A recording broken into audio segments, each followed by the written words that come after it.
feeling blue, nothing left to do, my love. And if you're feeling bored, I know you know the cure. You know the cure. Let's go on an adventure, bop, bop, shoot, bop, bop, bop, yeah. Let's go on forever. Do-do-do-do-do-do. Let's go on an adventure, bop, bop, shoot, bop, bop, bop, yeah. Let's go on together. Let's go on an adventure. Hey guys, thank you for tuning in on another episode of the Musical Chairs of Massachusetts, where we scour the pubs, the barns, the bars, you name it. We scour the places for the perfect musicians to come on the show and perform for us. So we are just glad that you're here. I am also joined here by the very beautiful, talented, and musically informed Nikki Cross. What's up, everybody? Thank you for tuning in, and thank you for your kind words, Christopher. Oh, you're welcome. I definitely saw it written in a bathroom wall. Was my phone number attached to that too? Yes, yeah, it was actually. I won't share that though, because yeah. Anyways, so here we are. We are just entering into the year 2026. Yeah, raise the year. But yeah, so we have a lot to look forward to. We have some incredible shows lined up, don't we? Yeah, we are right now. We're booked out till April. I know, and we've been booked into 2026 for quite a while. A few months now, yeah. Yeah. And but you know, we're hoping that 2026 is not only better for us, but better for you guys out there. But 2025 was fun. We had our good moments. You had got a chance to celebrate your birthday recently, huh? I did. You know, did some traveling, decided that, you know, I needed a real vacation. So, nice. You know, I got my butt on an airplane and I went down to the live music capital of the U.S., Austin, Texas. Woo! It was such a great trip. You know, I don't think I could have Northern barbecue ever again. Oh, I can imagine. Yeah, I had bison ribs and brisket from Salt Lick Barbecue. You know, I like any restaurant establishment that has the word "lick" in it. It's pretty finger looking good, that's for sure. Yeah. Yeah, and then while I was down there, I got some more fresh ink because, you know, I'm kind of covered. But before that, a week and a half before that, I actually took a road trip to Louisiana. I went to New Orleans for a few days where I got some ink there as well, because that's kind of my thing is whenever I go on vacation somewhere, I like to do a souvenir. And, you know, if you're going to spend money on a souvenir, like screw a T-shirt or whatever, that, you know, this is obviously going to last forever. Yeah. And it means something. So, like, I have palm trees on my ankle from Savannah, Georgia. And now, I have I don't know if you can tell. I have a magnolia because that is the Louisiana state flower. Pretty. And then I also have blue bonnets, which is the Texas state flower. So I have to give a big shout out to Pablo Holland at No King's Tattoo in Slidell, Louisiana. He's the one that did my magnolia, and he was awesome, just gem of a human being. And then he also recommended Maxine Ball.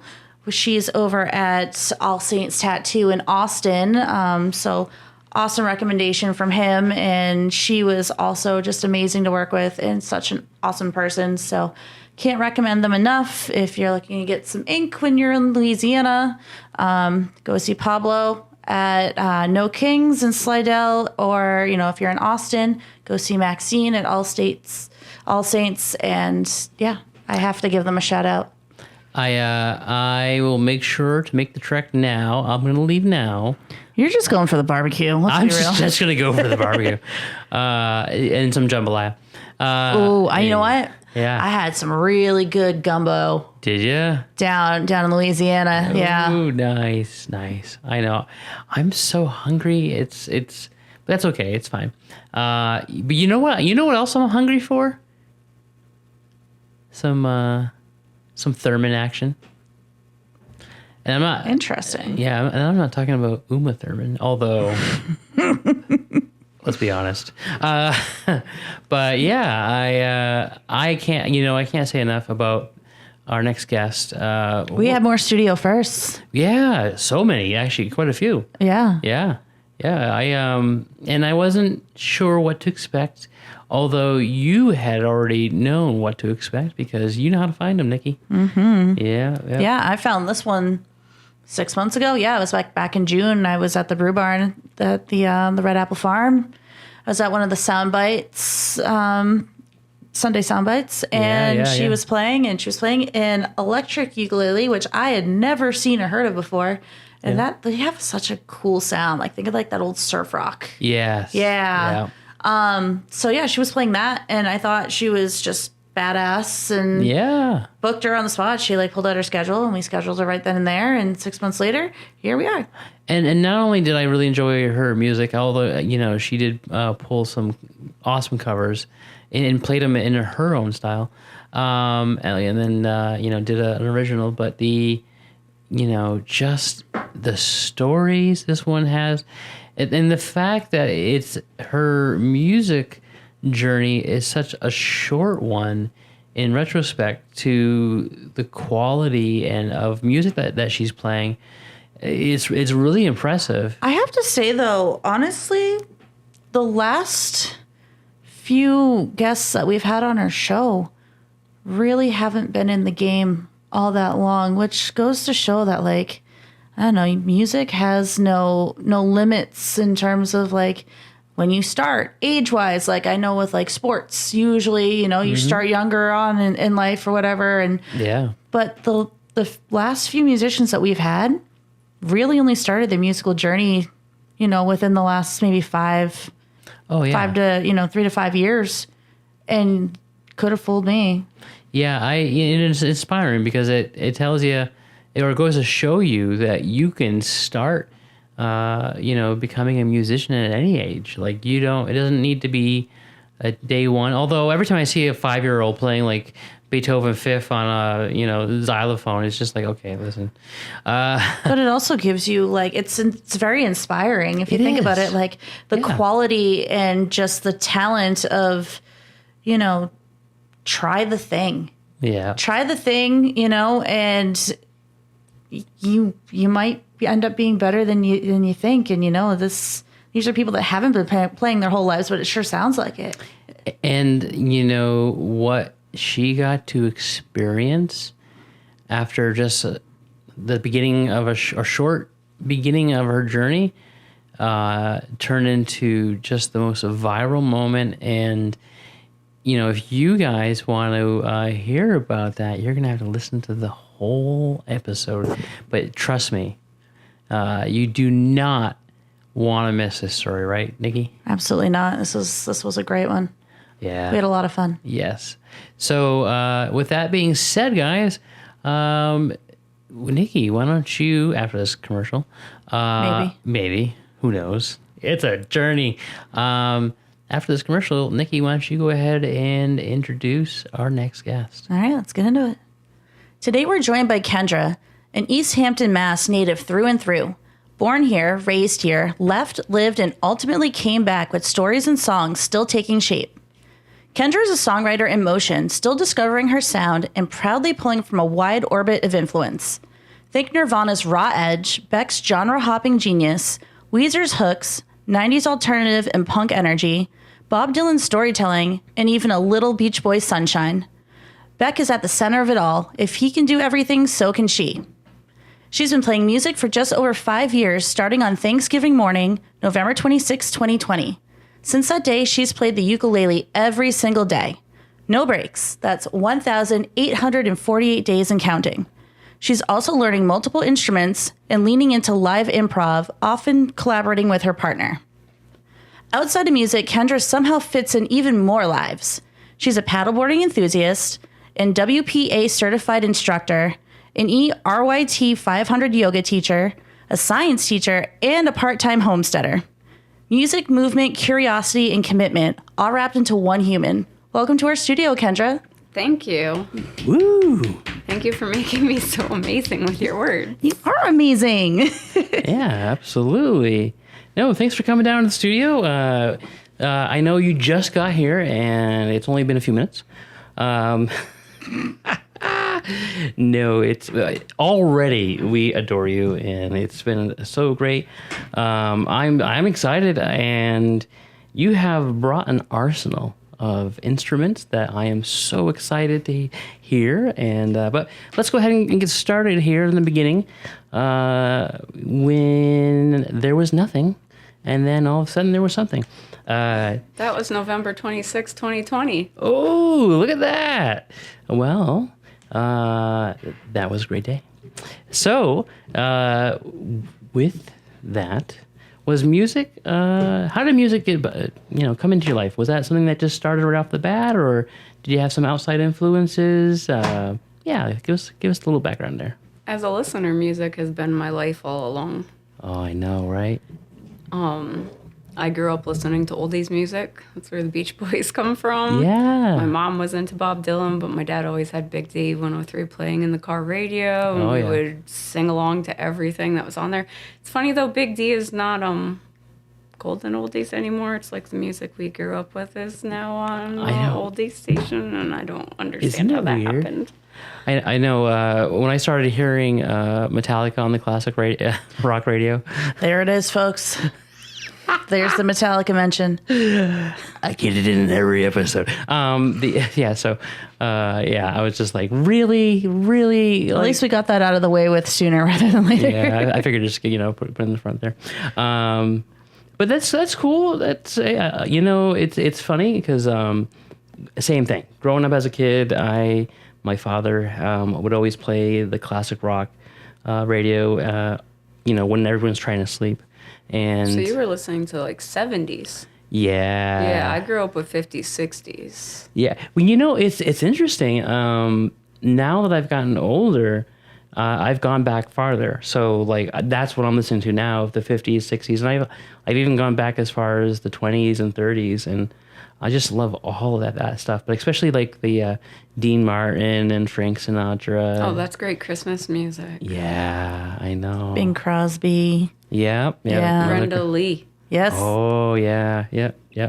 So, that's great. So at what age or when did you pick up your first instrument? I just picked up my first instrument 5 years ago. I heard a Hyrie song on, it wasn't the radio. There's no radio anymore. Everything's streaming. Yeah. It must have just come up on my YouTube music algorithm or something. And I was like, this song's beautiful. And I just started listening to it on repeat. And I had gone out of my way to not let anybody hear my singing voice for decades. I'm the same. Well, after I realized looking back, sorry, Dad, I'm throwing you under the bus. I haven't even had this conversation with you yet. Really sorry. Well, this is one way to break the ice. We used to sing together all the time. Absolutely, right? Here's my therapy session on the podcast. We used to sing together in the car all the time and at home, and he's the one that, like, I was the son he didn't have, so I was his athlete too. But there was some time that must have been between the really awkward years of like 12 and 14 years old that he made fun of me, which we always made fun of each other and we still do. But he made fun of me while I was singing, and I realized looking back, that's when I stopped singing. So I like silenced myself, and then as I got a little older, I'd sing in the shower, and the acoustics are really nice. So then you're like, maybe I'm not terrible at this, but I just had this thought that I couldn't sing at all. And I started singing along to that song all the time. And I went on a camping trip during the pandemic with a friend of mine, and the song came on my playlist while we were driving out to the Berkshires. And she was like, you have such a beautiful voice. And I was like, oh, crap. crap, somebody heard me. I'd been protecting that secret for years. And I was like, she can't possibly mean that. But the song kept playing and I couldn't stop singing. She said, you sound so good with the ukulele. And I said, that's an ukulele? She's like, yeah. So that was in September. I got home from the trip. We had like no reception the whole way there and back, and came home and started shopping on Amazon. And a friend of mine that I grew up with used to own a music shop and taught lessons. And I was like, how do I know what kind of ukulele I want? He's like, just get one on Amazon that comes with all the stuff. And I was like sending him links, and he's like, yeah, that one's fine. So I got it. And I sat down, I think it was October 1st. I sat down, I was teaching online at the time because schools were closed. Yeah. And I was like, all right, my lunch break. I got this guy on YouTube, and he's going to teach me how to play this while I'm on lunch. I'm starting today. And he starts talking, and he's like, you've got your ukulele. I was like, yeah, I got my ukulele. And then he's like, and you tuned it? And I was like, shh. Yeah. I don't know how to do that. I don't even know what this thing is supposed to sound like when I touch the strings. Yeah. So I put it down for almost 2 more months. And then because we have a 5-day break for Thanksgiving, I was like, all right, I'm going to pick it up again. I'm going to try. And I played Thanksgiving morning for an hour or two following those lessons. I learned You Are My Sunshine. I never realized it was like only the part that everybody knows. Yeah. When I looked up the rest of the song, I was like, this is morbid. I had no idea that this song was a terrible story. It is. So, but I was playing it and I was like, I can't even strum and sing at the same time. How does that happen? I was posting myself on my Facebook page like every day playing. I learned a bunch of Christmas music because it was that season. And I was like putting the songs up and be like, you're doing so good. And I look back at those videos and I won't delete them because they're terrible, but that's where I came from. That's where everyone comes from. Yes. Though. Right. Like pick your favorite artists, and deep dive back to like when they first started. They don't sound anything like they do now, like we all started there. But, I mean, once they had a contract and they were available for us to start hearing, they were way past where I was in those days. But I have no shame in it at all. No. The beginner's mindset is what's kept me going. Yeah, absolutely. I mean, we can, I know I'm speaking for you now, Chris, but I mean, even think back to even some of our first episodes where we had no idea what the hell we were doing. And like, just the quality and the production and the flow and everything from, almost 2 years ago to now, like the glow up is real. It is. But it's really cool to like, even though it's cringy as hell to go back and listen to those like first episodes, it's also really rewarding too, to be like, I've come so far. Yeah, and you have to know your roots. But I think like realizing that every day I'm not going to be as good as I am tomorrow makes it really easy. Like, it's okay to be horrible at things. Yeah. As a teacher, I wish my students would understand that. And that's like the only thing I lecture them about is if you knew what I'm trying to teach you, you wouldn't have to be in my class. Right. You would already know it. Like, don't be afraid to suck at something that you don't know yet. Don't be afraid to be wrong. So, obviously, when people are paying me to play music, I don't want to make those mistakes. But even then, you learn how to play through the errors, and then that's when you know that you've leveled up. Right. Yeah. When you can just make it kind of flow. Like, the only one's going to know you made a mistake is you. So don't draw attention to it. Yeah. And I used to do a lot of that at first. What a lot of young people don't understand is like, or at least I know I didn't understand, is that like, you don't just go into something that, you're automatically an expert. You look at these adults and you think that, they have it figured out. Like, they just got there. They didn't have to do any of the work to get there. I can tell you right now, I'm 44 years old. I still have no idea what I'm doing. But that's part of life, right? It's growing, it's learning, it's making the mistakes, and it's through the mistakes that we learn. So yeah, teachable moments. That's right. Absolutely. Yeah. Nikki, do you got a question? Yeah, so you said the first song that you ever learned to play was You Are My Sunshine, which now actually, now you think about it, I want to go back and look at those lyrics now. Yeah, go for it. It's not what I thought it was my whole entire life. Yeah. But, they teach you like the single finger chords, so that's why that song comes up, and that's where I started. So after You Are My Sunshine, did you ever jump to that inspiration song? So that was like the goal song Yeah. at first. And Trish actually plays it on the ukulele in that song. Like their music is, with the full band, is a lot different. Sure. So it was really neat that had happened to pop up because my life has changed because of this song. I love that. I did eventually learn it, and that I was also horrible at. There's a group called 100 Days of Ukulele on Facebook, and there's something that is an internationally used method for people honing creative crafts called the 100 Days Project.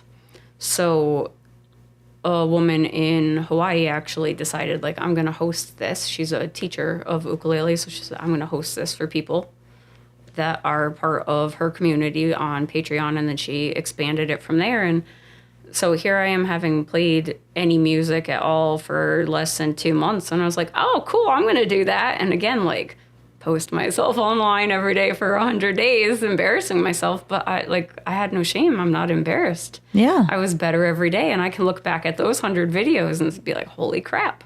But that's what it takes, is Sure. the perseverance, and I do it out of enjoyment. There's nothing else other than like eating, sleeping, and bodily functions that I've done every day over and over and over again. And I can't go a day without strumming and playing music. Yeah, it's just your life. It's what you do now. And that 100 Days Project definitely set me up for that daily habit. At that point, I was like, what's a day without ukulele? Right. I don't need that life anymore. And isn't there also like a saying, it's like it takes 21 days to form a habit or something like that? Yeah. So yeah, you're obviously way past that 21 days. For sure. So now that's just a way of life. Yeah, I even keep an ukulele near my bed, because if I realize I've gone through the day without playing, I'm like, I ain't going to let bed. that streak die. Right. I ain't going to bed without getting a tune out. The day I don't play will be the day that I cease to exist. Was it the day the music died? Well, speaking of playing music, do you have a song ready for us? Sure. I guess that it's hard to narrow things down even when you're making a playlist and playing for a few hours. But since you wrote that delightful intro, I think we're going to start with some Nirvana.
Oh, if I had a box right now, it would be heart-shaped. Aww. Oh, that was beautiful. Thank you. How long did it take you to learn that one? Not long. Yeah. There was a place along my journey where I learned how to bar the neck, and then everything unlocked itself really quickly. Nice.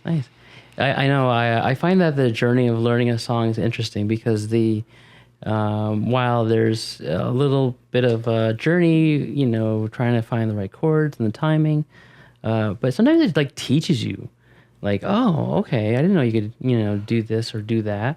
Absolutely. Transposing was part of that too, because when I first started looking things up on Ultimate Guitar, I was like, well, I can't play that chord, so I changed the key. Yeah. I didn't realize until later on, I'm like, oh, I can change the key so that it's within my vocal range. Look at that. Nice. Yeah. So now you have, grown your musical talents here, and you've started going out and playing at shows. I think the first time that our paths crossed was at the Hardwick Rock Festival. Yeah. Yeah.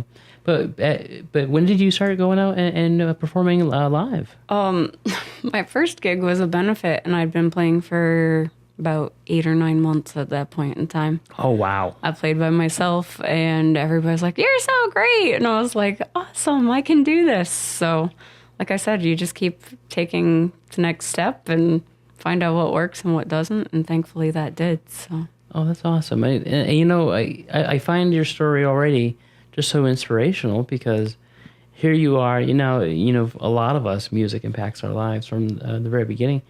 But you started your musical journey fairly later on in your life. Yeah, it was like yesterday. Right? Yeah.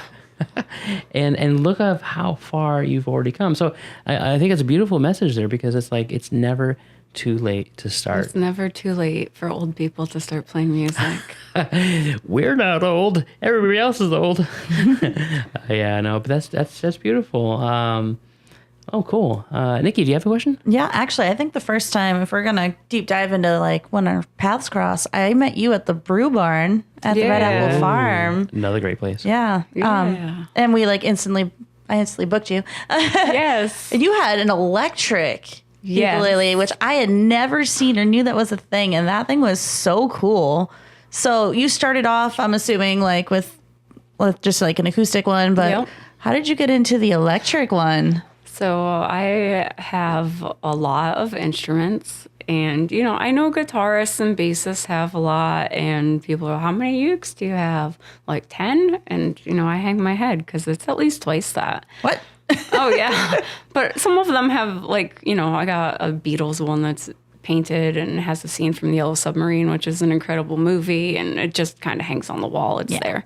But, I started with like a $60 in the box package. I gave that away to a friend for every year when my musical anniversary, I call it my musical birthday, comes up, I give myself a present, and it's some kind of gear. So the first year I'm going to get an electric. I love surf rock music, and Dick Dale is like my guitar hero. And I saw him a lot of times at the Iron Horse, and he passed away a few years ago. And that's something I'm kind of working on the side. But there's so many other aspirations that I have that keeps falling off, and I don't pursue it. Maybe if I do that for 100 days this coming year, I'll be ready to play like he did. But I needed an electric to do that. So I started looking, and there's some budget brands that make them, and then there's some fancy ones. And I ordered one, but again, it was like November 2021. I think I ordered it in May because they told me it was going to be back ordered. Oh, wow. Because of the freighting issues during the pandemic. Oh, yeah. So I decided I wanted one, and was not even into like, what else do I need to go with this? I just need to get the uke first. And it didn't come, and it didn't come, and it didn't come, and it was getting close to November. So I decided I was going to get myself my first all solid wood uke. And I ordered that and got a really nice pickup put into it. And it is all maple and it sounds beautiful.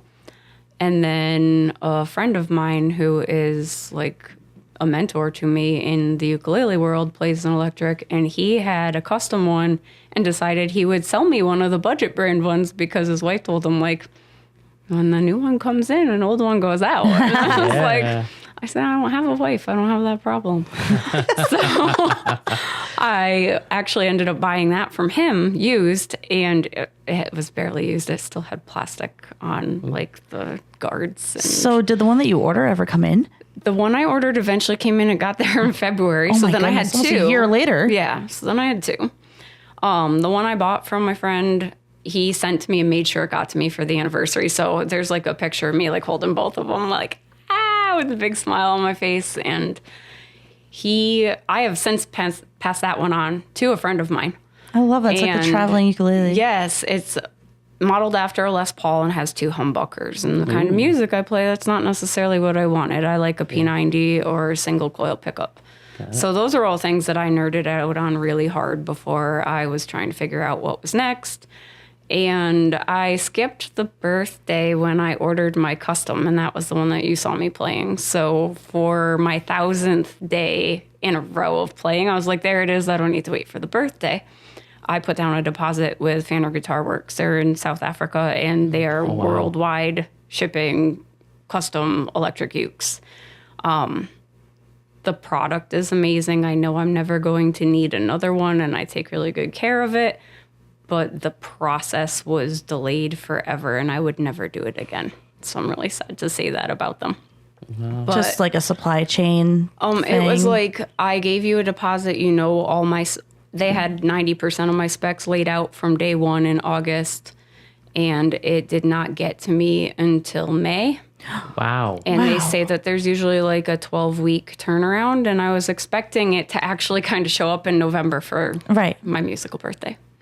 And that didn't happen, and I knew it wasn't going to, but somebody started messaging me. They use a special app to keep track of their orders, and they're like, oh, well, we ran out of the copper wire that we need to wind the pickups.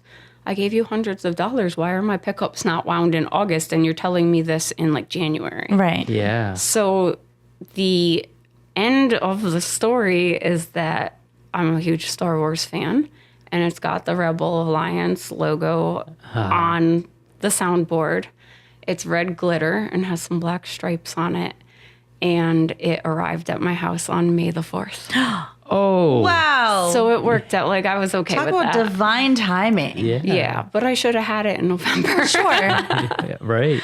And that's the one that I saw at the Brew Barn. Yes, it's that's beautiful. what I was playing It's then. beautiful. And that was actually the day that I met you there was the day that my pedal board was doing some weird stuff. But then Jared thought it was like something in his sound system. Yeah. And it was actually my board. And then I ditched my board for months thinking like, what's wrong with it? There's too many wires. And then I stopped playing electric for a while after it. So, but everything is fixed now. I figured it all out. And a friend of mine was like, I'll take it all apart and hose it out with air for you. I was like, I'm hoping it's not going to take that much because my partner like hand wrapped all of the electrical wires underneath after I did all the patching, and I don't want to ever have to take it apart and reassemble it. Oh, yeah. Yeah. It's very sounds like a lot. curated. Of like pedals have come and gone over the past few years, and like pedals that I've gotten myself for the present on my birthday each year.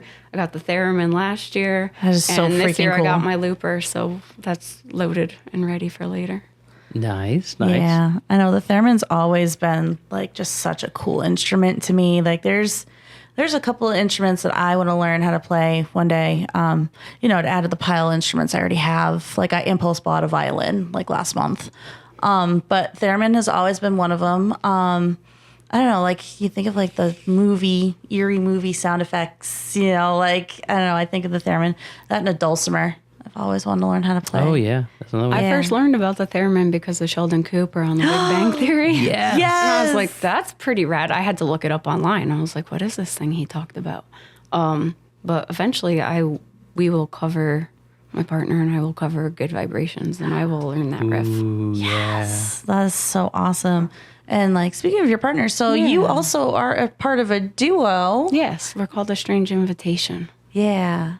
You guys sound awesome together. Thank you. Yeah. I think so too. Yeah, you guys have a great sound, great chemistry and energy. Like I love it. So folks, make sure you check them out as well. Thank you. Yeah. So you started playing 5 years ago. When did you and your partner start to like kind of form your group? We met at open mic, and I'm a massive Beck fan, and his band played a Beck song, and I like recorded them and was singing along to it. And at the end of it, I was like, "Yeah, Beck!" And he just looked around like, "You know who Beck is?" And I was like, "Who doesn't know who Beck is?" And like that actually launched our conversation, and then we decided we wanted to start playing music together. And a while after that, things went into the life realm outside of music. And Yeah. So how far into your music journey was that when you guys started playing like together? the halfway point, approximately. Yeah? Yeah. That's so cool. I love that. You know, there's a Beck song that I consider to be my theme song. Oh, he's written a few songs about me. Has he? Yeah. The first one was Nightmare Hippie Girl. Oh yeah. Yeah. And then there's Girl Dreams. Those are both like 1994. Oh yeah. They were very precise to who I was at the time. And since then, he's written Girl. That came out in like 2015, 2017, somewhere around there. Yeah. Yeah. And Mine. we cover those songs. So. Oh, that's awesome. Yeah. Mine is Guero. Okay. Well, if the shoe fits. Yeah. Right. Que onda, güero. Yeah. Yeah. Yeah. It's awesome. I don't know how to play that one. Oh, I know. Yeah. That'd be kind of tough to figure out on the ukulele, I would think. No, we'll figure it out. We We'll will. adapt it. That's the thing. Like sometimes people play covers and they want to sound exactly Oh, I know. like the original, which that's great. That shows you have the skill. First of all, I don't have that skill, but I realized I cover a bunch of dudes with guitars, Yeah. and I'm a female voice with an ukulele. So the more I learn about music, the more I can make things my own. But I realized I was doing that already and didn't know I was doing that. Yeah. I just thought this is how I do it at my skill level and with what I have. And You were adapting it and turned overcoming. into, well, and now I can do it really intentionally, which is That's cool. empowering.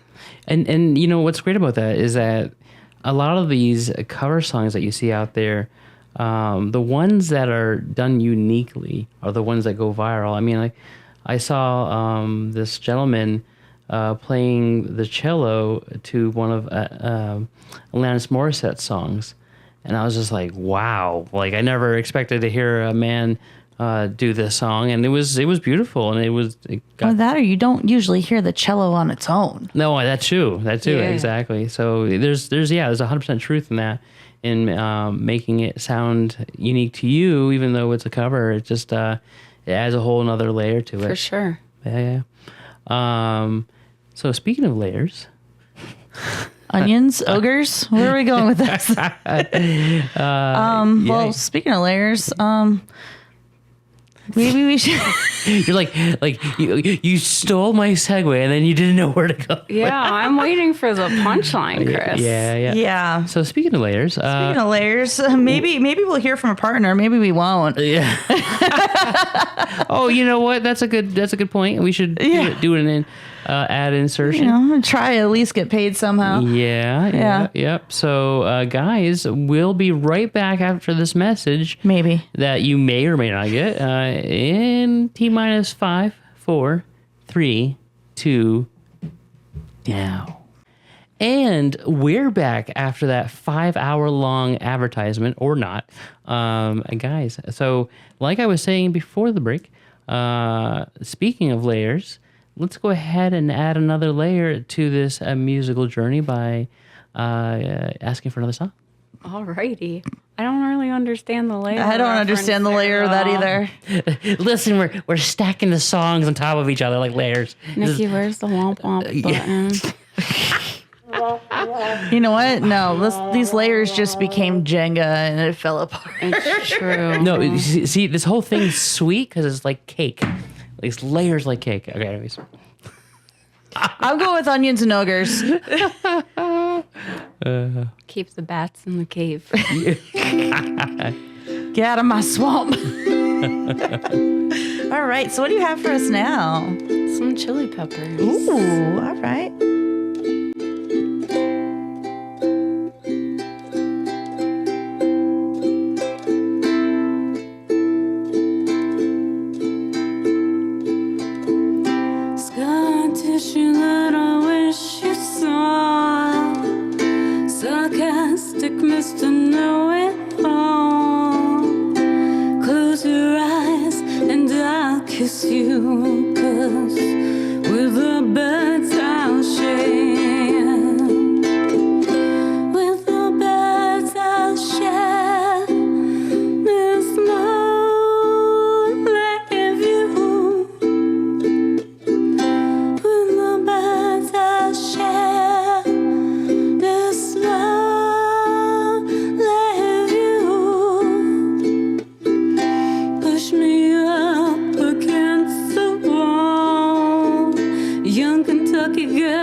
your eyes and I'll kiss you, 'cause with the birds I share, with the birds I share this lonely view, with the birds I share this lonely view, with the birds that share this lonely view.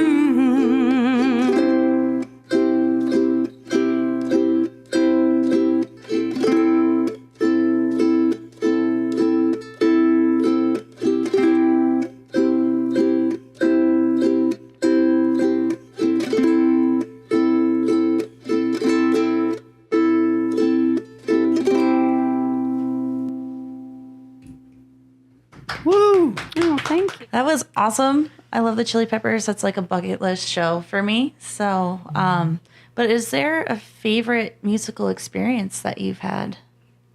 Well, yeah, Chris reminded me of it as I walked in here, and he told me he'd been cyber stalking me and happened to find me on the internet. I don't know what you mean. This summer, I went to go see Michael Franti and Spearhead, and I went to the show by myself. I knew some friends would be there that I could catch up with. And I brought a little plastic ukulele into the show with me and thought, seen him a lot of times. He comes out and gives hugs after. Maybe I can get him to sign my uke. He's definitely a big songwriting inspiration to me. So I asked him after the show. I just walked up. It was at Treehouse in South Deerfield. So nice night outdoors. And I just got behind a bunch of people who were waiting to talk to him, hoped for the best. Asked him to sign it, and I ended up getting to play with him and sing with him. And 2 years ago in Northampton, he played at Look Park, and I talked to the guitarist a lot after, and then I saw them in Hampton Beach, and I talked to him there, and he remembered me from a few nights before, and I was like, I really want to play, because he would play the ukulele on one song. I was like, I really want to play ukulele on that song with you guys. And he's like, that's Michael's ukulele, so I can't give you permission to play it. But I would ask him, and I was like, oh my God, this kid is the sweetest. He's no longer with the band. I was really sad that like the next year when they came back on tour, he wasn't with them anymore. But him and his fiance, wife, they are a duo, and they're beautiful together. And that's what he decided to pursue. I think that's why he went in that direction. So. Well, if only we could watch that. Oh, wait a minute. Here we go.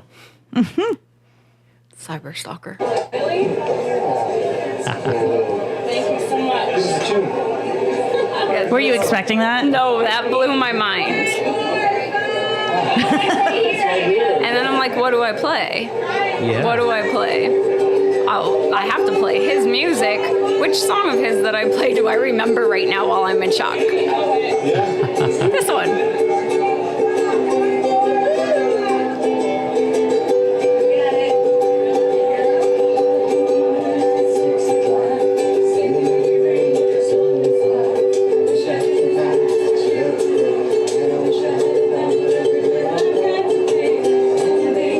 I was like halfway through before I stopped being insanely nervous. I thought I was going to drop the ukulele. If you take a look, I put the case under one armpit and my Sharpie under the other armpit, and then was holding everything. No strap. Wow.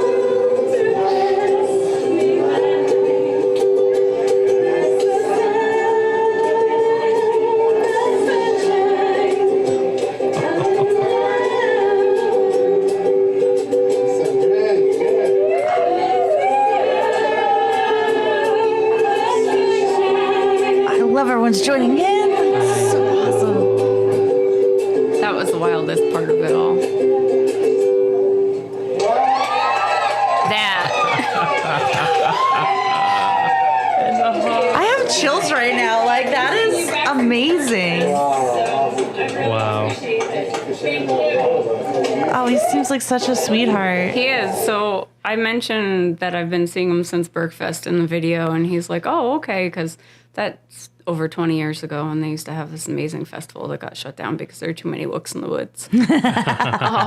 They actually have a summer stage there now, and they refuse to do anything that's beyond a day-long event because of what happened that long ago. But I used to go each year, and he'd be there, and I played soccer like on the concert field with him back then because he would just be in the crowd hanging out. So that's what he does. That's like it's super part humble. Of. Absolutely. And it's a beautiful thing to be part of because he just treats the entire audience like everybody. He wants everybody to know that every single individual is important as the collective is. And then makes you, like, he delivers. He shows you that he means what he's saying. It's really touching. That's cool. That's cool. Normally we'll eventually get to some of these other questions where I'm like, what's the craziest moment you've had in your music career? But I think we already know That's now. The one, yeah. Yeah, I was like, crazy things aren't happening at gigs. They, like, happen outside of that, you know? So like, the people that have come into my life because of music and that experience happening are because I play, but when I'm playing, there aren't things that are happening. Yeah. Well, I would have cried, I think. Like, I did on the way home. My goodness. As soon as I was leaving, because that was already after the show, there were people in the audience, oh my God, that was you, great job. And I was like, thank you. And I was just like, what? And I'm there by myself walking through the crowd. And all these people are just like, thank you so much for doing that. And I'm like, I didn't even know I was going to do that. And as I was about to leave, I was like, I don't have a video. He had two videographers surrounding him. I was going to say, you could see it was behind. Video. Yeah, it's behind the fence. But like, I didn't know if that was going to get posted because they do that when he brings people up on stage to dance or to sing with him. And that's just all the time. And I haven't seen all of those videos surface from when I've been at the shows. So I didn't know if this one was going to, but there were people on the way out. They're like, they saw me walking by myself and does anybody film that for you? And I was like, no, I didn't know that was going to happen. And like some strangers sent it to me so that I could have it. And they were horrible recordings, but I didn't care. Right. And then like 24 hours later, that one surfaced. So as soon as I got back to the car, and you have to take the shuttle bus back to Yankee Candle, and then you get in your car, and I was texting Mike like, oh my God, I can't believe this thing just happened. He's like, that's so cool. And I didn't feel like it was real. And then I listened to it a few times on the way home, and I was like, I don't know if I just dreamed that. Maybe it's not a reality. It started to set in on your ride home. The next day, my phone started blowing up, and all my friends were sending it to me from Instagram because he had posted it on their Instagram page. And I was like, oh my God. And like thousands of views and thousands of comments, and every single comment just made me tear up all over again. And that kept happening for days. But I went to, I think that show was on a Tuesday, and on Saturday night, I went to go see them at Hampton Beach Casino Ballroom. And after the show, he was super swarmed there, and I didn't think I was going to get to talk to him. And there were probably like 10 people still waiting to hug him between me and him, and security's trying to tell him like, you gotta go. Yeah. And he's like, no, I want to hang out with my people, you know? And I just waved to him, and he waved back to me, and I wasn't sure if he remembered who I was. And I just yelled to him, thank you so much for singing with me and having me play for you there. He's like, oh my God, come here. And he pulled me up and he gave me a big hug, and he had his PR person like come up and get my contact information so that they could share me with me as a collaborator. And then I, like every single time someone commented on it, I got a notification. I had to turn it off, but like every single time it came back up, my heart would melt again. And the experience was touching, but I don't know if you don't live that as a young musician, like this early in playing, I don't know if it has the same impact. Like if I had started playing as a kid and I'd been doing this for 30 years, I don't think it would have meant as much to me. Right. Yeah. It almost like validates like, this is like, I'm doing the right thing. I've got a friend who lives in South Carolina, and she's a full-time musician, and she had commented on it.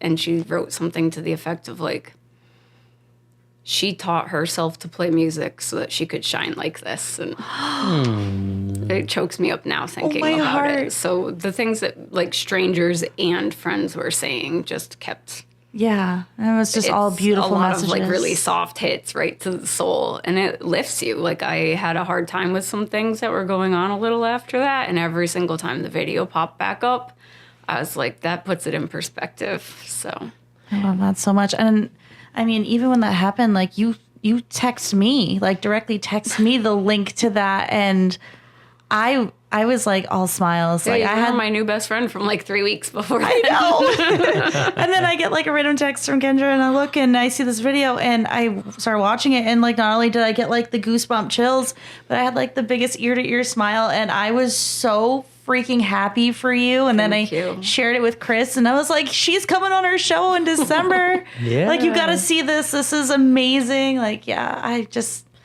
my heart exploded for you. That level of people, even the video, like people sharing my joy with me, it just amplifies it so drastically. And to have the whole crowd start singing along, it was the same. I think that's when the experience. Goosebumps started. And then when I see his video, I see like everybody with their phones out recording it, and I was just like, the ripple was so wide.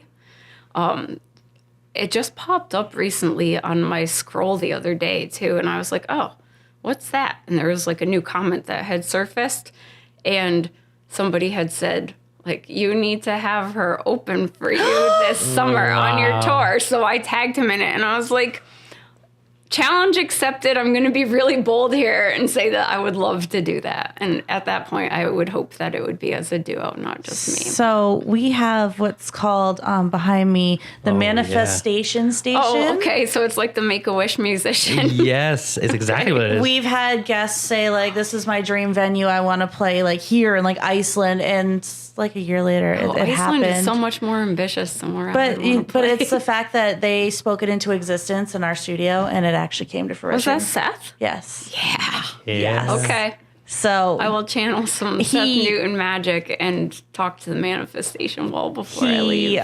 he is referred to our studio as the studio of dreams.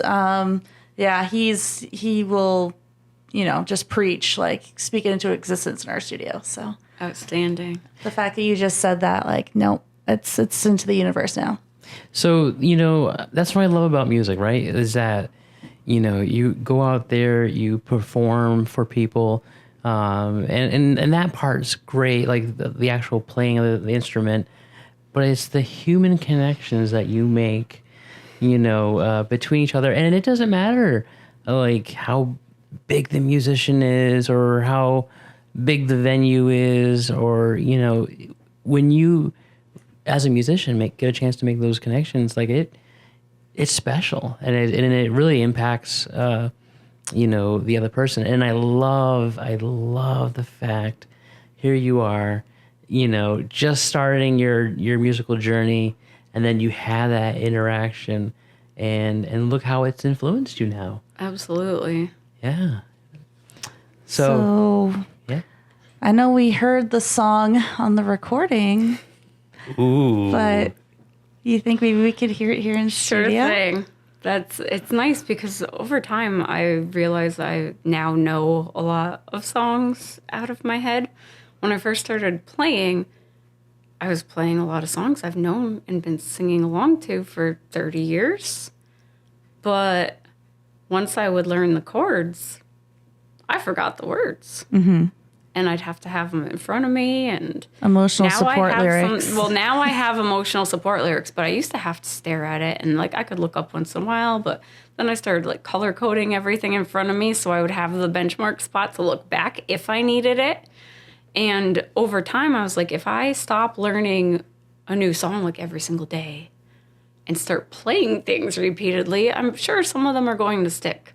So the fact that that one did in that moment, I was like, okay, I gotta play something for him. Like Nirvana? No. Pearl Jam? No. And as I said, I was sticking my Sharpie in the uke case and didn't throw the strap over my neck because I was just like, oh my God, he asked me to play. I have to do this. What am I going to play? And like Beck and Nirvana and Foo Fighters and Weezer are all going through my head. And I was like, that's not going to make any sense whatsoever. And then the song actually just came up and I thought I was going to destroy it. I thought I was going to drop everything on the ground. I thought I might have heart palpitations and pass out.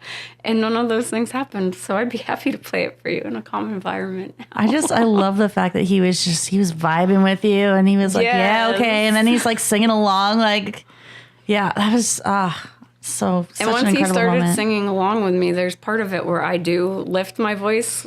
So you harmonize with him. And he does. Well, then he harmonized with me, and I was like, oh my God, this is just.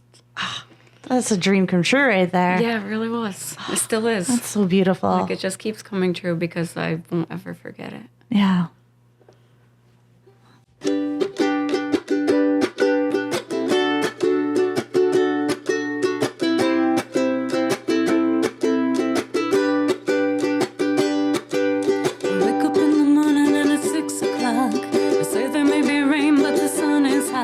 I wish I had some time just to kill today. And I wish I had a dime for every bill I've got to pay. Some days you lose, you win, and the water's as high as the times you're in. So I jump back in where I learned to swim.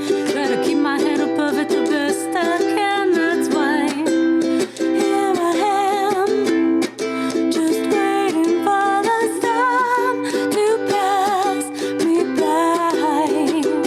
And that's the sound of sunshine coming down. And that's the sound of sunshine coming down.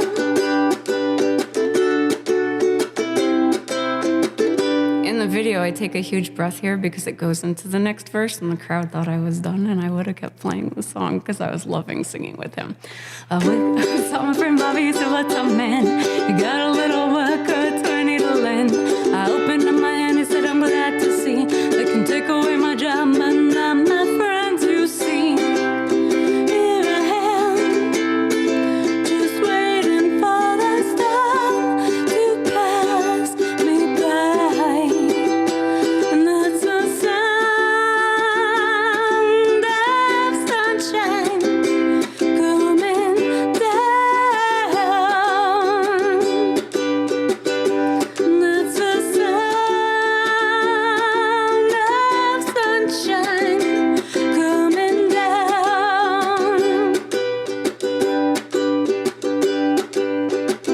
Wanna go where the summer never ends, with my uke on the beach, there with all my friends. The sun's so hot and the waves in motion, and everything smells like suntan lotion. The ocean and the girl's so sweet, so kick off your shoes and relax your feet. They say that miracles are never ceasing, and every single soul needs a little releasing. The stereo's bumping when the sun goes down, and I only wanna hear that sound. And that's the sound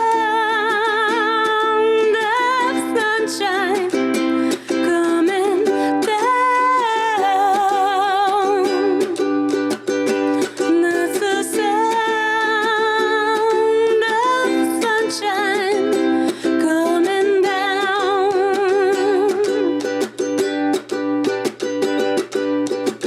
You're the one I wanna be with when the sun goes down. You're the one I wanna be with when the sun goes down. You're the one I wanna be with when the sun goes down. You're the one I wanna be with when the sun goes down. And that's the sound of sunshine coming down. And that's the sound of sunshine coming down. And that's the sound of sunshine coming down. And that's the sound of sunshine coming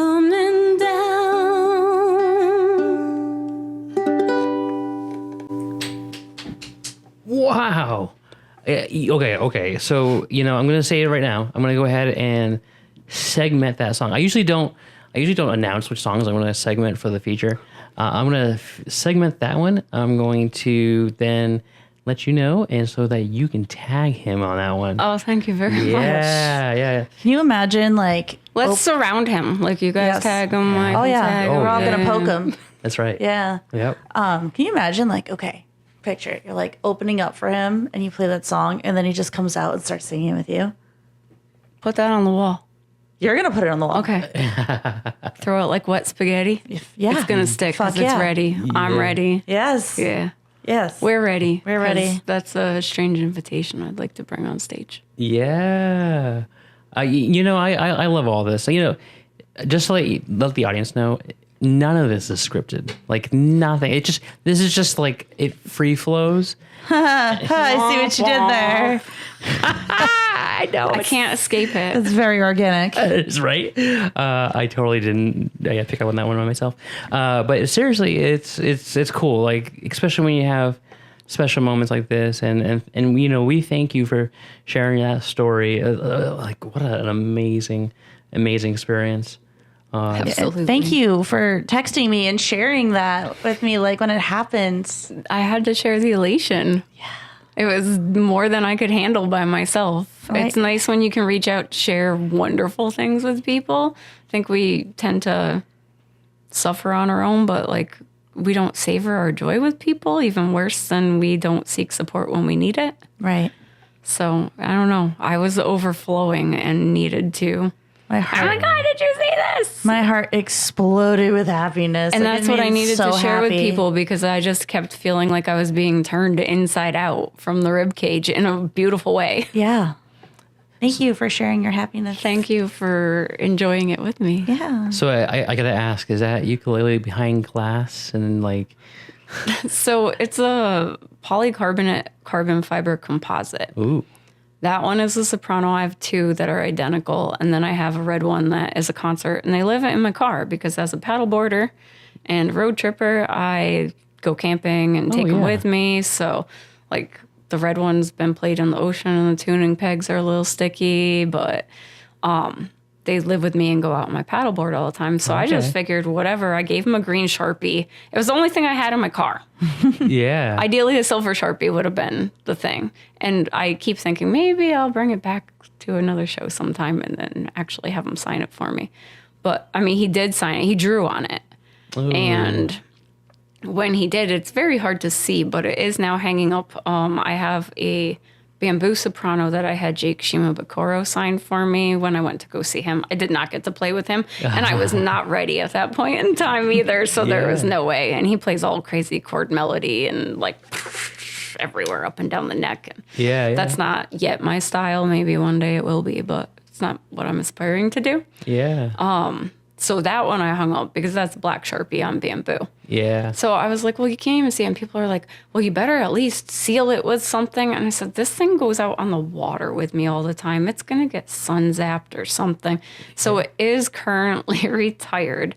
And the matching one is the one that lives inside a cabinet in my classroom because I play every day in the hallway on hall duty in the morning. I love that. Oh, that's amazing. Like, I never got like a little mini concert going down our hallways back in high school. Well, That's it's amazing. super cool too because like I dressed up as Kurt Cobain and played Nirvana songs on my uke on Halloween in That's school. awesome. I love that. And one of the kids was really excited about it, but a lot of the kids didn't know who I was. And I was like, that's a you problem, guys. Sorry. But one day I had some kid walk by and he's like, oh, what else do you play? And sometimes I'm just playing, like maybe Mike throws a new song out and I learn the chord progression. I like look it up on the way to work and then I'm just practicing in the hallway so that I can get it into my hands. Other times it's a little more intentional. Like I've been playing Christmas music the past week or two in the halls and I was playing something and some kid was like, what are you playing right now? And I told him, maybe it was Weezer at the time. And he's like, do you know any Green Day? And I was like, what song? And he was like, really? And I was like, yeah. And he's like, whatever. So I started playing She. And he was like, okay, miss. So it's been pretty neat that once in a while they throw something out. And I'm like, yeah, if you know the stuff from my time, I can probably play something for you. You know, it's crazy. Like you try to play some like Smells Like Teen Spirit, and they're like, huh? But then you start playing Pink Pony Club, and they're like, oh. And I'm like, I don't okay. even know what Pink Pony Club is. It's better off. It's Yeah. way better off that way. Fair. And if Thank I can just say too, because I had a teacher when I was in 6th grade, Miss Warrington, and she would walk around with a tiny little Casio keyboard, and she would like, you could always tell when she was coming out in the hallway because she'd like just mash on the keys and make a bunch of noise and like make her way through the crowd during, when everyone was switching classes. And she would do the same thing. She'd hold it in her arm and she'd start playing Wild. tunes. And One-handed. that was 25 years ago, and I have never lost that. So I can guarantee you 25 years from now, your students will probably still remember you playing ukulele Oh, in the yeah, halls. that kid, too, that asked for Green Day. Like, the next few times that I saw him, different Green Day songs happened. And he was like, Miss! And he's not my student. Right. I didn't know him Yeah. No, he's not going to forget out that. of the crowd before. So sometimes I think I want to bring the theremin to school, and I would totally spook them out. On, like, because Halloween? I have to go around this little corner to plug it in the hallway where my duty is during homeroom, and they'd be like, what's that? But Oh, that's so cool. I can guarantee you that kid is not going to forget that. Like, if 25 years later, I still remember her, like, just noodling around on a Casio in the hallway. Yeah. yeah, and I've even given away a few of my ukes at school. So, like the ones that would Wow. otherwise be retired because I upgraded big time, and at this point I have everything that I need, so I'm not buying anymore. Yeah. But, when you start finding out the components of the instruments and what the quality is and what sound you like and all of that sort of stuff, it's like, okay, I can let some of these go. I mean, that's so cool that you have done that, and some of those stories just live rent free in those children's heads.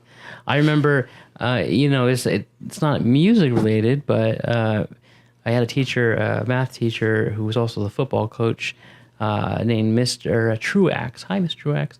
And one day I brought a laser pointer to school. Uh-oh. Yeah. That's a big no-no. That's a big no-no, right?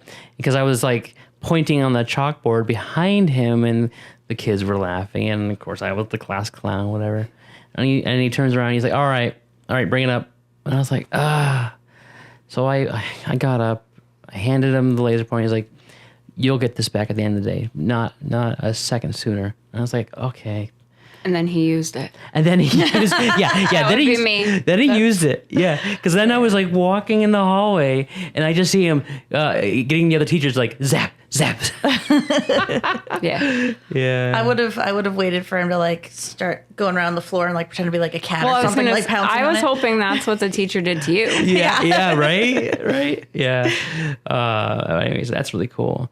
So I want to ask you, because you've had such this really amazing journey in such a short period of time, and you've done so well so far, and I can't wait to see what you go from here. What kind of advice would you have to anybody who is aspiring to become a musician? Just freaking do it. Yeah. Like, get rid of the mindset that, like, I don't know how, so I can't. Yep. I'm self-taught, and like I said, I see it with teenagers all day, every day at work, and they're not good at something. They don't want other people to witness them being crappy at it, and you have to start that way. People are so afraid to make mistakes, and almost all of them are reversible. Like, learning to drive is probably the scariest unreversible outcome. But you have to do it to get good at it. Oh, yeah. And most of us are on autopilot, like hopefully not distracting ourselves. But we move through life and all of these things become natural. And then hopefully you keep pushing yourself. Like, maybe it is just a hobby that kind of fades into the background, but why wouldn't you want to collect hobbies? They're like life experience points. Absolutely. So when I invested that $60 in my first uke, I was like, I don't need to get a nice one. My friend's like, no, you don't. Like, and I was like, all right, cool. Like, I will get this. And I started, then I needed the carbon fiber one that I could take on my paddleboard, because somehow the algorithm, even 5 years ago, was like, oh, we see you posting uke videos. Now we know what we can sell you. Oh, yeah. I think that was the onset of those times. And like, obviously I had posted plenty of pictures of paddleboarding, and Facebook was just like, I know how we can put these two things together and make more money. And it worked. So, Wow. but like, people are just too afraid to not be good. Yep. Just do it. Just do it. Just be willing to suck. Yep. Embrace the suck. Yeah. Because that's where you're going to start. And then you surprise yourself. And there's something in that. Like, that's where the real dopamine hits should come from. Not the scrolling, not people clicking like people you don't know clicking like. It's one thing to be sharing an experience through that sort of thing. But when I look back, I'm perpetually surprised. Like, I just started using the looper this week. And this morning I pre-recorded my loop to play a theremin for you guys today. And I was like, I'm not going to do it live because I'll be distracted or nervous. And Yeah. I might get it, but I also just might spend a lot of time being like, okay, guys, take 16. And Oh, like not Nikki be able and to her figure it intros? out. Yeah. Yeah. But yeah. I figured, like, let me stick with this. And I only practiced a handful of times. And I was like, okay, now I got this for this purpose. But there's 8 million other features. Now I have to dive into those and keep like leveling up with it. And I intentionally purchase my gear to do those things too. So it's like when I get something, it's now my forever toy. It's not just like, let me upgrade my uke by 2% and collect them along the way. So, I love all that. But now that you mentioned it, we are getting close to the end here. And before, we say our goodbyes, I think this is going to be the perfect time to go ahead and segue into this last song. Do you have a name for this song? Not yet. It's an original. I've written the chords. So Mike and I started working on an album. We went to see the total solar eclipse Ooh, yeah. in northern New Hampshire in April 2024. Yeah. Before our lives crossed paths, I had watched the one that was like 80-something% here in 2017. I'm a science teacher. So, like, I go home and go on the internet. When's the next one? Because we can calculate that, which is... Oh, yeah.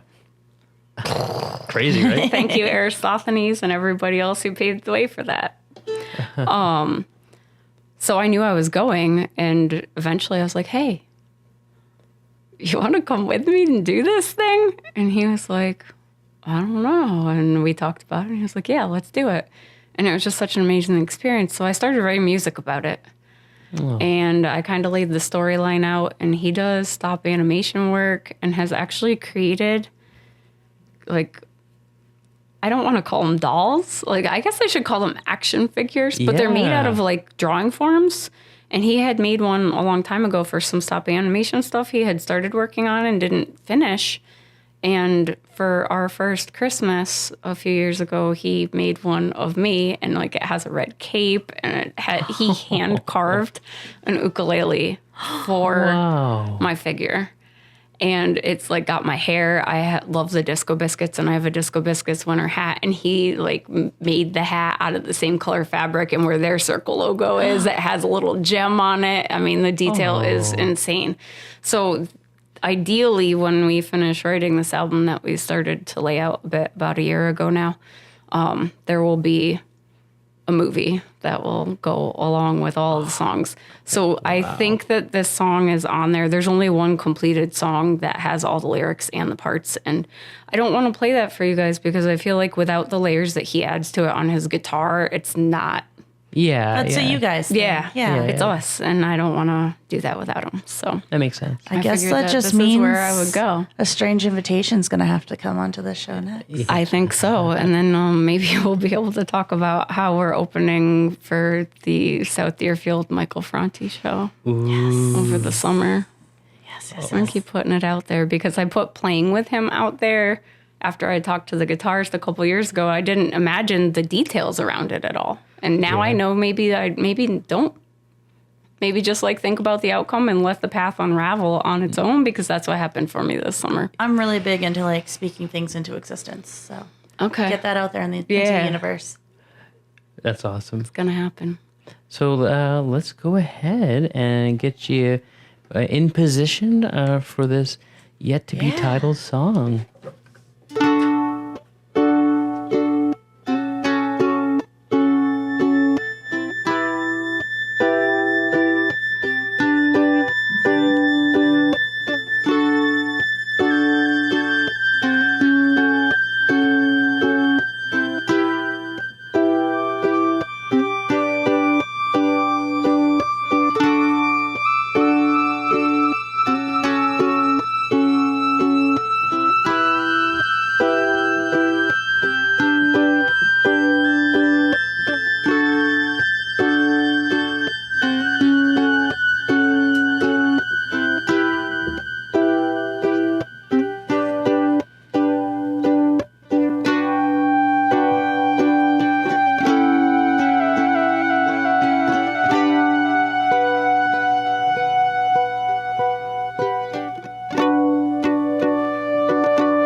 Ooh.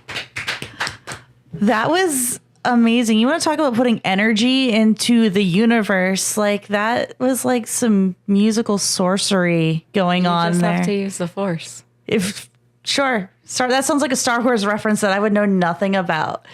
But That's why you don't play the theremin. yeah, I mean, I've never seen one in the flesh before either. But what got you into wanting to like play one and like okay, Miss Science Teacher, like what is the science behind this? Your body's just interrupting the electromagnetic field. So sciencey. Yeah, so that's why when we set up, the behind the scenes is like, I feel like I'm setting up a defibrillator when I turn on the theremin. And sometimes we'll take it out to open mic and people will be backing us and they don't understand and they haven't seen it. And everybody in the place is like, oh, what's that? And I like tell everybody, stand back, because the theremin needs to calibrate to everything in the room around it. So I'm the moving piece. And I need to clear all the other people away so that the theremin doesn't think that they're part of that radius of environment around it. My understanding is that you can't have two of them within like 12 feet of each other. And I have to back 4 feet away from it to calibrate it. So like what will happen if like it's too close? Will it just create like, when you have like two magnets and it like pushes them away? yeah, pushes or pulls. Yeah. I imagine it would be something like that, and you just wouldn't have any control or predictability over what was happening. And there's been times when I've not been able to control it. I didn't get the outcome that I wanted when I first started playing it. And some of that is in the digital settings because it's got an embedded synth in it. It's not a traditional theremin. But there are so many things that I have to set up, and then it's like, is it actually just something in the room? Is it too close to a cable? It's like when you noted that wires were crossed earlier and we had the little high-pitched noise when we were getting set up. Those kinds of things can impact that instrument as well. Do you need a Furman for your theremin? It needs a bubble.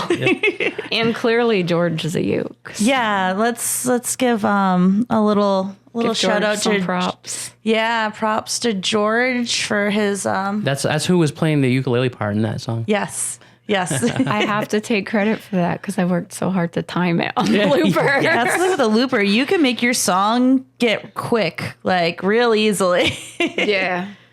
I know I love it.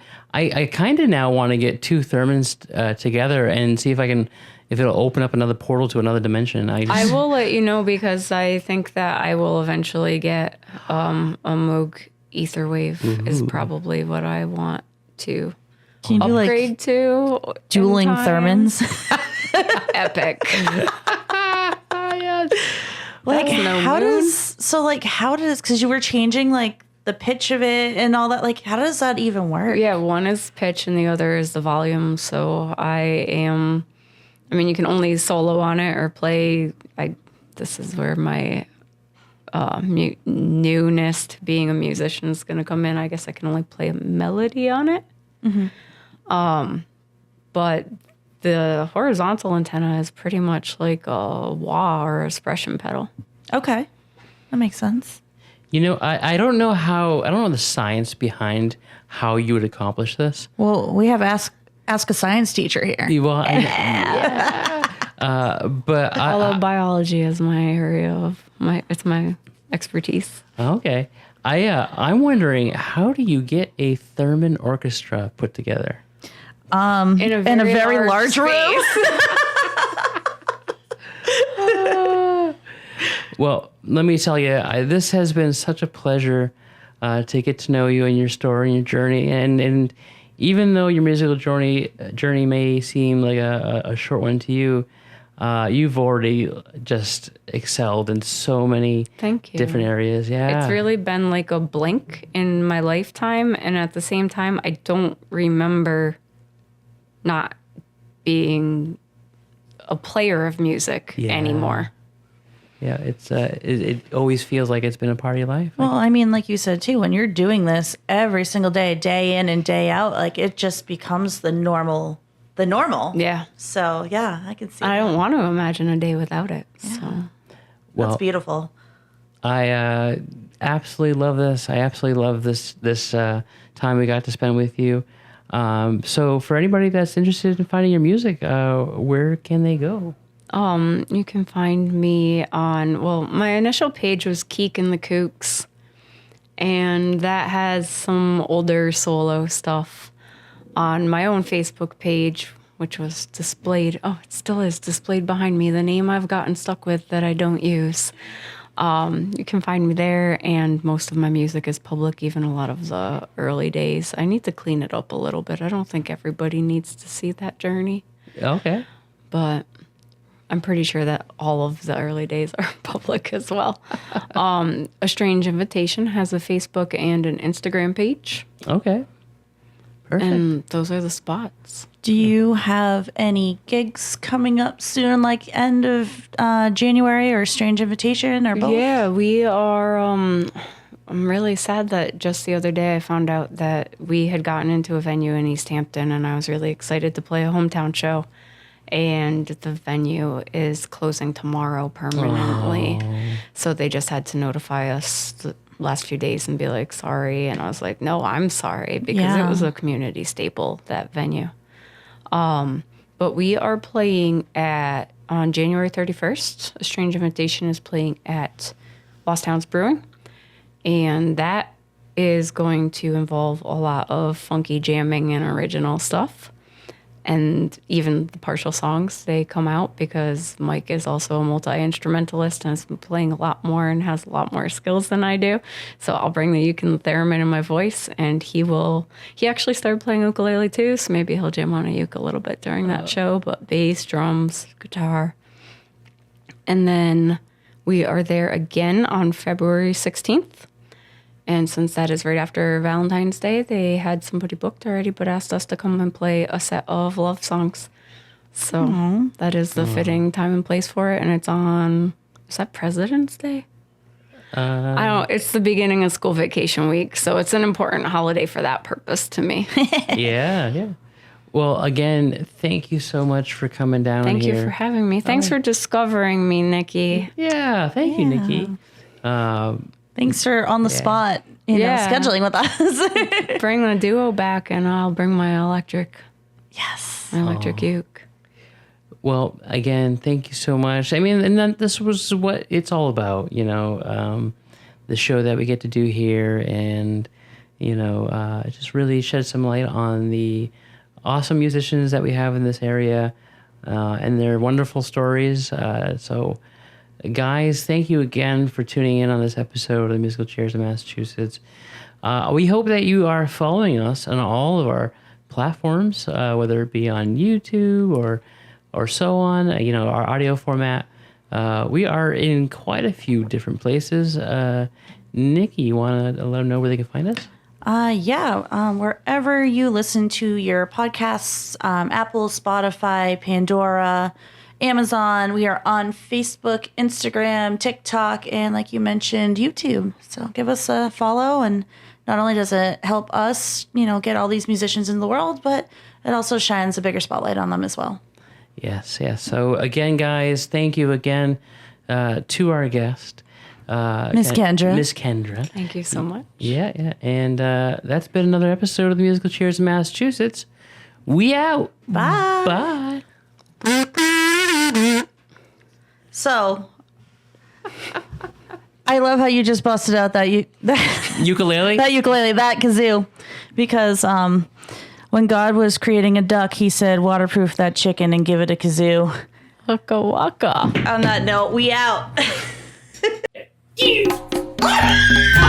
my God! That thing I thought was gonna happen. Creep.